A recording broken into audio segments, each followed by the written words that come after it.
I'm so depressed. No Game of Thrones until 2019. What are we gonna do with ourselves? We could always analyze a different HBO show filled with sex, violence, and mysteries. Are you thinking what I'm thinking? Oh my god, you guys want to do a Big Little Lies watch? I am so down! Awesome! I've gotta go do a binge watch. So, Westworld?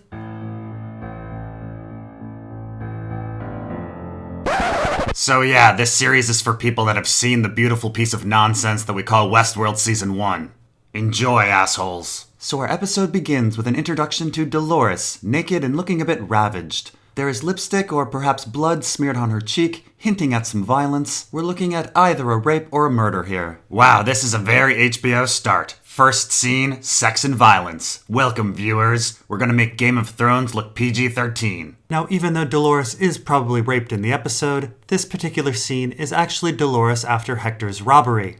That is not actually lipstick on her face, but Teddy's blood. Now, we do get a little hint that there's something else going on. While Bernard asks her a question about her own existence, a fly becomes a bindi for a moment, signifying a third eye or enlightenment. But wait, we find out that the voiceover is not actually Bernard because Dolores and Bernard have never met, according to Ford. Right, so she's actually remembering Arnold. But it can't be Arnold because he eventually starts asking questions about newcomers. Arnold dies before the park is open. I think we eventually find out that the voice is her own or something. So she's telling herself to come back online and lose the accent? Well, right, it's established that she's very delusional. It's awfully convenient that we can attribute any inconsistencies to insanity. Anyway, a fly crawls into her eye, showing that she's not reacting like a human would, revealing that she's only a machine. All in all, it's a pretty brilliant opening scene, concisely introducing us to the setting and the themes of the story, and it sure as hell beats the original Westworld's opening, which is a horribly acted series of expositional interviews. What is your name, sir? Oh, I'm Ted Mann. I'm a stockbroker from St. Louis. And which world did you just come from, sir? Oh, you're not going to believe this, but I've just been the sheriff of Westworld for the last 2 weeks. Did it seem real to you, sir? It's the realest thing I ever done. I mean that. Thank you very much. Yeah. Next, we jump to Dolores' Groundhog's Day life. She awakens with a melancholy look on her face, but as she comes downstairs and talks to her father, we find the reverse. She has a rosy, optimistic view of the world. You know, if I woke up every day completely made up with my hair done, I would question my own existence as well. You have hair? By the way, isn't it a little odd that Dolores is still living with her parents at this point? I mean, this is a rural area in the late 19th century, and she looks close to 30. Shouldn't she have been married off like a decade ago? Yes, but I also doubt there were many black British prostitutes or female Norwegian gunslingers in the Old West either. The beauty of stories within stories is that errors can be blamed on the writers within the world. Convenient. Very convenient. We next get the workings of a player piano, which of course is a metaphor for the whole story, an automated world. And of course, Kurt Vonnegut wrote a novel called Player Piano about workers being replaced by an automated society, though that's more of a criticism of capitalism. The story does involve a protagonist waking up from being a cog in the system and joining a rebellion. In a twist ending though, the rebellion is a failure and automation wins. Anyway, we next get Teddy taking a train into Sweetwater. This is actually a direct callback to the original Westworld, turning that story on its head. The original Westworld opens with our human city boy hero coming to Westworld and eventually facing off against our villain, Yul Brynner. Yul Brynner is a robot based on his character from The Magnificent Seven. How much do they weigh? 3 or 4 pounds.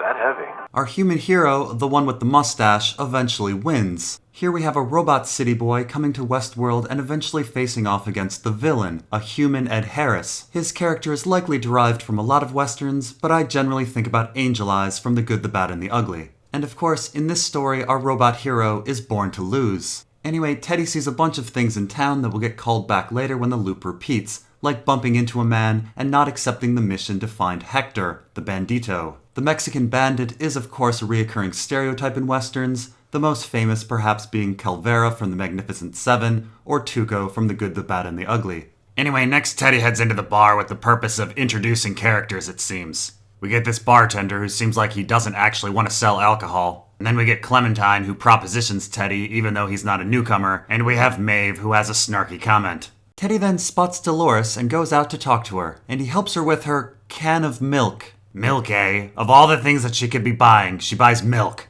Her family raises cattle. Honestly, any other can would have made sense. Again, this is just a problem of the writers within the story. Writers within the story? William 30 years ago also picked up a can of milk. No one over the course of 30 years caught the fact that she's been buying milk and yet her family raises cattle? I mean, the bandits at her house are frickin' drinking the milk and pouring it everywhere. I mean, I imagine the Westworld employees have to take that can of milk from the house and bring it back to the store so Dolores can re-buy it.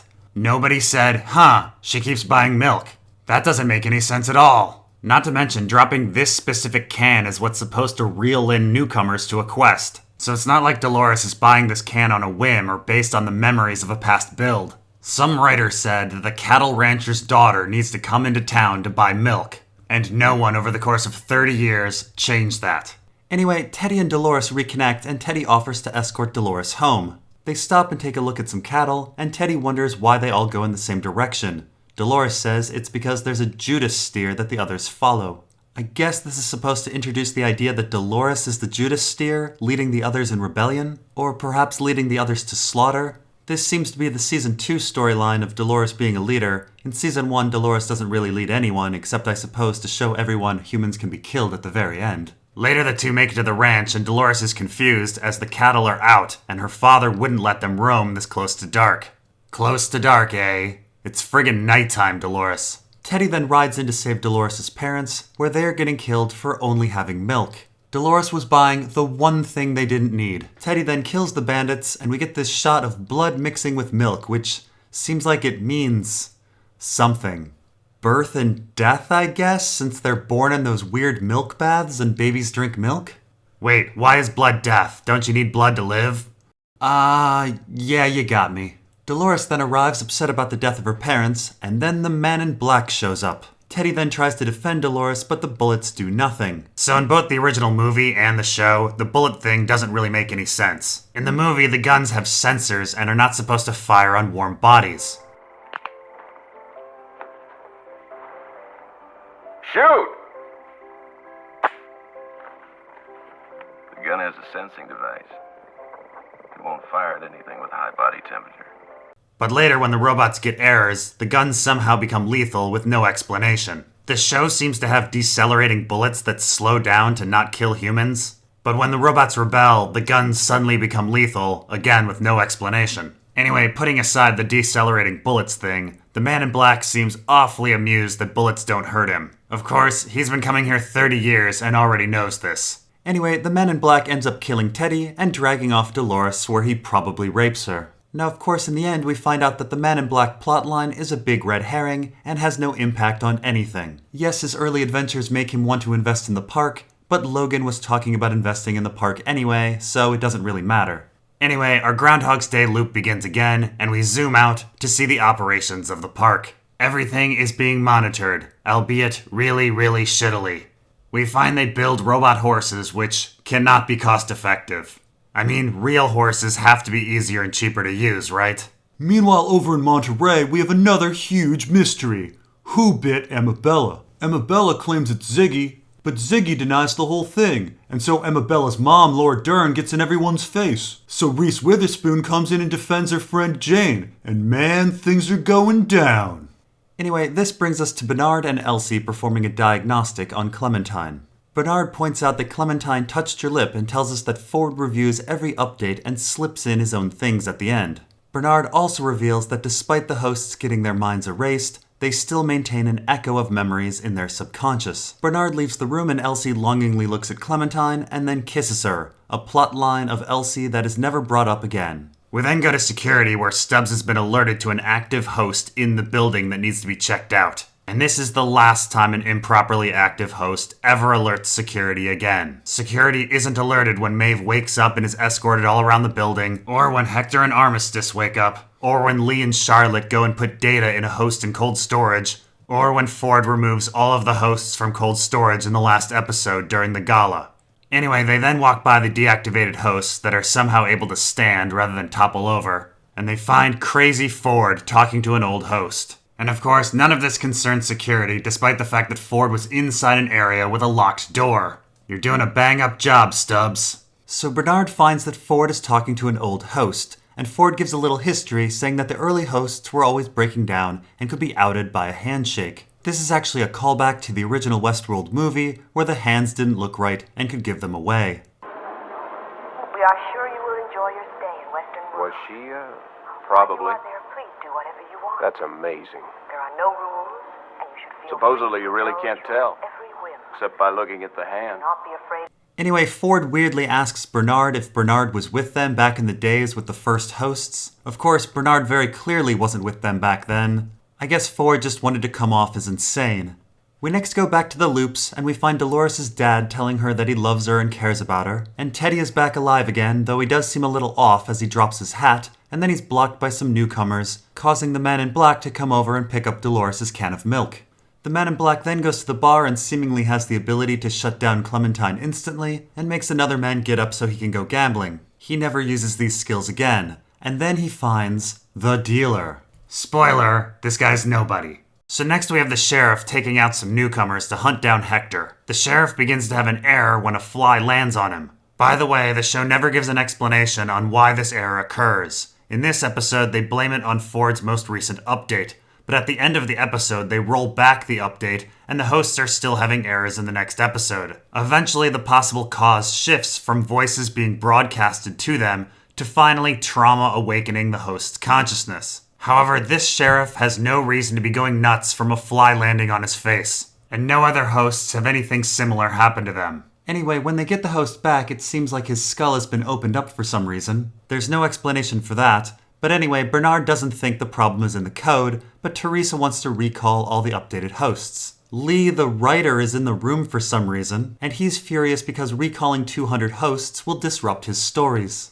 We then get back to Teddy for no reason, who's hanging out with hosts, not reacting to flies, and Dolores runs into a family while she's doing her daily painting. This scene does make me wonder how many children are in the park when the robots finally rebel. Anyway, we get to Dolores' dad, who ends up finding a picture in the dirt. He freaks out, but Dolores doesn't seem to see anything. Now, eventually we find out that this is a 30-year-old picture of Juliet, William's wife. How this picture blew here, survived 30 years, and was only in half an inch of dirt is a real mystery. And apparently it's just a coincidence that this picture of Juliet triggers a line from Romeo and Juliet and Dolores' dad. These violent delights have violent ends. According to Ford, on a previous build, Dolores' dad used to quote Shakespeare. And it seems to be another coincidence that that line happens to be the same line that Arnold told Dolores 35 years ago. I mean, my only explanation is that somehow Arnold put that line in everybody's code? If you say so. So next we have Teresa and Lee meet and talk about the update. Lee figures that the hosts are getting too complicated and that the updates should stop. He also mentions that he understands that Delos has interests beyond the park. Teresa asks what he thinks they are, but he isn't sure. Now I will say there is limitless potential to human-like robots. A labor force, war fighters, you name it. However, in the Westworld movie sequel, Future World, the Delos Corporation was trying to replace world leaders with imposters who would protect the Delos Corporation's interests. So next we hear Soundgarden's Black Hole Sun play on the piano, and then the man in black decides to kidnap the card dealer. He slits the man's throat before dragging him away. Of course, why the man in black thinks this guy is important is never explained, and again, it goes absolutely nowhere. And next we have Bernard looking at a picture of his son while finishing up fixing the sheriff, but then he gets interrupted with a call about another host breaking down. Now I have to say, of all the hosts to break down in the early episodes, this one actually makes the most sense. He's experienced a lot of trauma being killed over and over, and trauma is supposed to be the thing to wake someone up, and he's talking to Arnold, which in the last episode we find out is one's own inner monologue. This accompanies Dolores' waking consciousness. And of course we get a bunch more milk symbolism, which means something really deep, I imagine. Anyway, with the milk incident, everyone decides that Ford's most recent update is in fact the problem, and Bernard goes to tell Ford this. Though eventually we do find out that it's not the update. And then we get the weirdest, most useless and expensive scene of the episode. The man in black decides to take the dealer out to the top of a mountain to interrogate him for some reason. He even ends up draining most of his blood in order to induce him to talk. However, in the end he doesn't actually end up asking him any questions at all. He just cuts his skull open. The show even filmed this scene with a panning helicopter shot. It's simply beautiful and makes absolutely no sense. Why kidnap this guy? Why take him to the top of a scenic mountain? Why torture him for answers and then not ask a single question? It's just baffling. the man in black was going to be this illogical, he could have done it back in Sweetwater. Anyway, next we have Dolores find her dad, who's been up all night on the porch. I'm not sure why they didn't have him come to dinner or why his wife didn't have him come to bed. He first says hell is empty and all devils are here, which is from The Tempest. And then he says these violent delights have violent ends, which is from Romeo and Juliet. But of course, by coincidence, it's the same line Arnold told Dolores 35 years ago. And next episode, this line is going to get even odder as it becomes a sort of infectious trigger. Or not, it actually doesn't make much sense as a trigger either. Anyway, Dolores heads into town to find help and runs into Teddy, but they get caught up in Lee's planned slaughter of characters as part of Hector's robbery of the whorehouse. During this fun little scene, we hear the Rolling Stones painted black as dozens of hosts are mowed down. Hector and Maeve flirt before Hector steals the safe and is then taken down by a newcomer. Hector is killed before he can deliver a speech that Lee wrote, and one day I really hope we hear this speech. Meanwhile, over in Monterey, Reese Witherspoon is really upset because Laura Dern has signed a petition to stop her play. And man, this is just another thing on Reese Witherspoon's shoulders because her daughter seems to be connecting more with her stepmom, Lenny Kravitz's daughter. Oh yeah, the pieces are set for a showdown. This is so rad. So the newcomers are pretty excited that they killed Hector in Armistice and call for a cameraman to come over and get their picture, while Dolores cries over the loss of Teddy. And then for some reason, it literally takes all day for this cameraman to set up and get his picture because it's nighttime. Jesus, Dolores made a mad dash to Sweetwater in the early morning. Even assuming a 3-hour ride, she would have gotten to the city around 11 a.m. or so. What has everybody been doing for the past 8 hours? What are those bodies still doing in the road? No wonder this operation is falling apart. And so all of the updated hosts are collected, and we come to Dolores' interrogation. The episode has come full circle. This is Dolores from the opening scene. The bloodstains, although darker, are in the same shapes and sizes. However, it's Stubbs who's asking the questions, using the same language as the questions from the beginning. So Dolores was taking Stubbs' voice and transforming it into Arnold's voice for some reason, which we eventually discover is actually Dolores' own voice? I'm so confused. Anyway, we get a shot of the picture of Juliet getting collected, and then we get an interrogation of Dolores' dad. The dad first quotes King Lear, "When we are born we cry that we are come to this great stage of fools," and then quotes Gertrude Stein, "A rose is a rose is a rose," followed by "And by a most mechanical and dirty hand" from Henry IV Part 2, and then back to King Lear with "Such revenge is on you both." And then the father actually says a line that's not from literature. "Do you know where you are? You're in a prison of your own sins." Now, Ford tells us that the reason the dad is quoting Shakespeare is that on a previous build, his character liked to quote it. Of course, this doesn't explain the remarkable coincidence of "these violent delights have violent ends" being spoken by Arnold to Dolores 35 years ago, or the remarkable coincidence of the woman in the picture being named Juliet. Anyway, we go back to Stubbs finding out that the dad told Dolores about the violent delights line, but she claims she doesn't know what it means. Oddly, Bernard has no interest in interviewing Dolores, a host that came in direct contact with her father. Ford says that he's been very careful to keep Bernard and Dolores separated so they never meet, but it's never explained how on earth this is done. What's to stop Stubbs from saying, "Hey, you should take a look at this, Bernard"? Is Bernard programmed to always turn him down? We don't know. Anyway, Dolores is then turned over to Sylvester and Felix. Man, I can't wait to get to know these two. And Stubbs tells us that Dolores is the oldest host in the park. She then gets put back into her loop, and her father's been replaced with the bartender. Though I'm not sure why they do that when they could just use the new bartender as the father and keep the old bartender as the old bartender. But whatever. So then Dolores' dad and Milk Boy get put in cold storage, and Teddy is back in his loop but clearly remembering his injury. And we have the man in black continuing to travel, but now he has in his possession the inside of the dealer's skull, which has the maze on it. That is, the design of Arnold's son's childhood game. Yeah, who exactly is this for? Was Arnold hoping Dolores would be opening up skulls and finding this? Man, this makes no sense. And everything ends with Dolores killing a fly, showing that her safeties are off and she can hurt things. Yeah, like my head. And then we find out that Jane has been keeping a gun in her bedstand and... Hey, wait a minute. Dude, there you guys are. Have you been reviewing a different show without me? No, what are you talking about? We've been reviewing Big Little Lies the whole time. Really? Tell me about the show then. I think there's a murder and maybe a rape, a bunch of gratuitous sex. Yeah, and there's way too much wealth and some award-winning actors, and they always drop the F-bomb, and there's a really long wait until the next season. Oh, I'm sorry, guys. I guess you were watching. Well, take care, everyone, and we'll see you next time.